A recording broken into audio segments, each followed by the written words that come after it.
재판의 과정에서 코안경이 이렇게 3번 정도 나오는데, 코안경은 네일류도프의 신분을 상징하는 것 같기도 해요. 귀족이기도 하니까 코안경을 쓰기도 하는데, 한편으로는 그냥 네일류도프의 눈 자체 혹은 시각 자체를 상징하지 않을까 싶어가지고, 오늘 질문은 그 코안경 너머로 본 건 도대체 뭘까?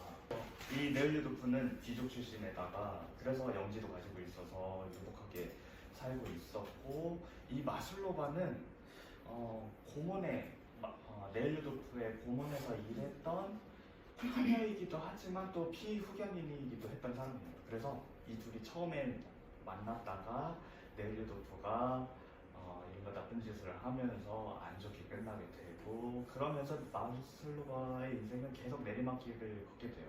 네일류도프의 아이도 낳게 돼가지고 그 고모집을 나오게 되고, 그냥 막 여러 일들 점점하다가 유곽이라는 지금의 서창가에 들어가가지고 막 진짜 광란의 파티를 즐기는데, 그곳에서 손님을 죽이게 된 걸로 오해를 받아서 이제 재판을 받게 되는 그런 과정이 있는데, 사실 네일류도프가 나쁜 일만 안 했으면 이런 상황까지 마슬로바가 갈 상황은 아니었어요.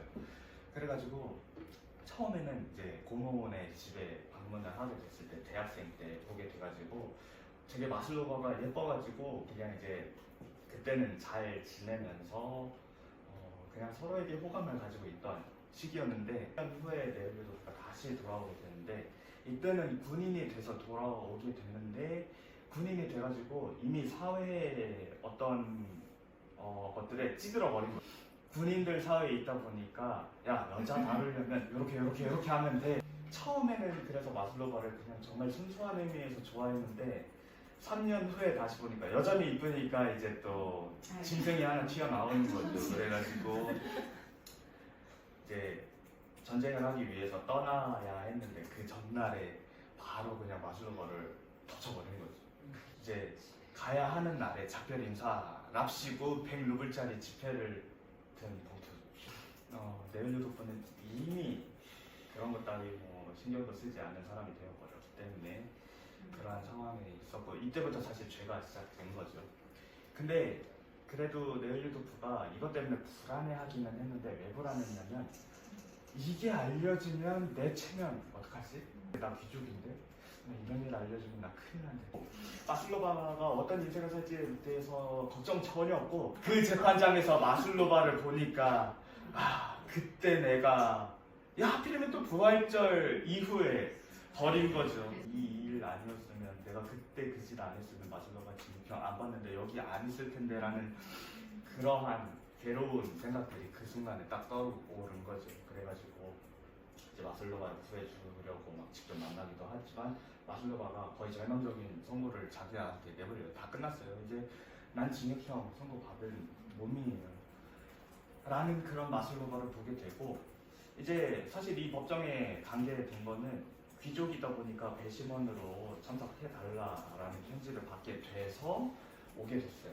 그래서 사람들이, 배심원들이 아무리 봐도 이 여자는 죄가 없는 것 같은 거예요. 이제 배심원들이 이제 판사한테 유죄지만 생명을 빼앗을 의도는 없었음이라는 아주 중요한 문장을 빼놓고 그 문서를 전달해 준 거죠. 심지어 네일류도프마저도 너무 흥분해가지고 이걸 제대로 파악하지도 못한 거죠.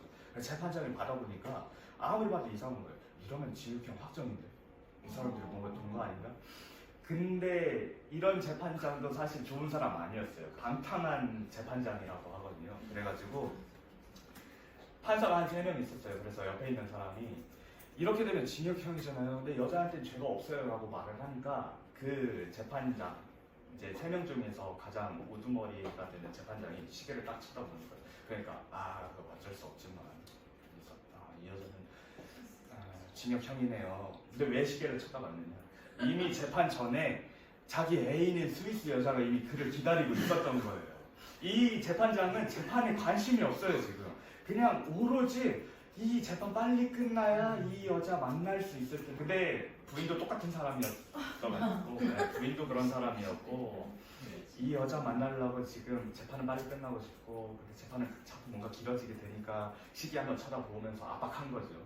심지어 마슬로바가 막 무슨 얘기를 해도 전혀 귀등도 안 듣고 그냥 옆에 있는 판사랑 잡담하다가 그냥 듣고 있는 척 하려고 마지막 말이나 그냥 되묻고 그래야 이제 뭔가 안 듣고는 있어요 라는 표시는 할 수 있으니까 그런 재판장이 재판을 하는 거죠.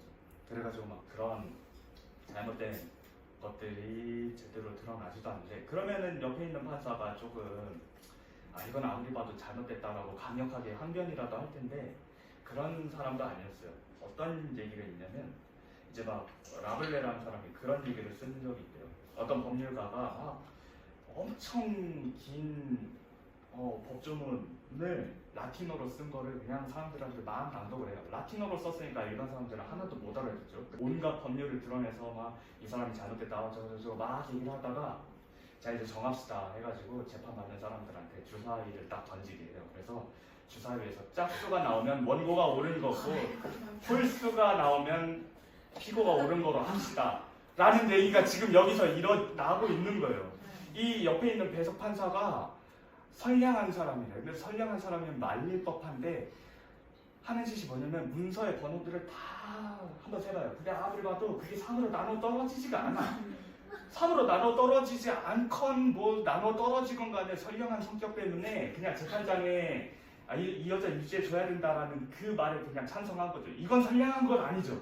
이 마슬로바는 거의 죄목 때문에 유죄를 받은 거다라기보다는 그때 재판에 배석했던 검사보랑 이제 그쪽 유곽 쪽에서 고용한 변호사들이 막 이제 주장한 게 뭐였냐면 다 유전이라고 하는데 한마디로 그런 거예요. 이 마슬로바라는 여자는 이미 죄를 짓기 위해서 태어난 사람이다.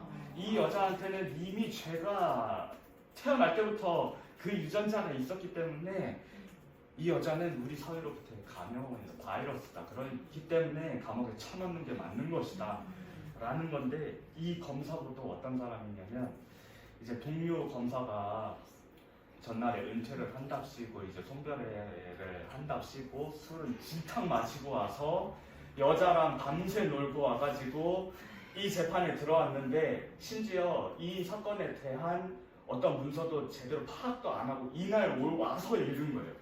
그러니까 그냥 유전 얘기나 하면서 막 재판에 필요한 얘기들은 안 하고 감염원 그냥 이 여자는 진짜 이 사회의 바이러스일 뿐이니까 감옥에 쳐넣는 게 맞는 것이다 라는 그런 재판만 진행이 되는 거죠.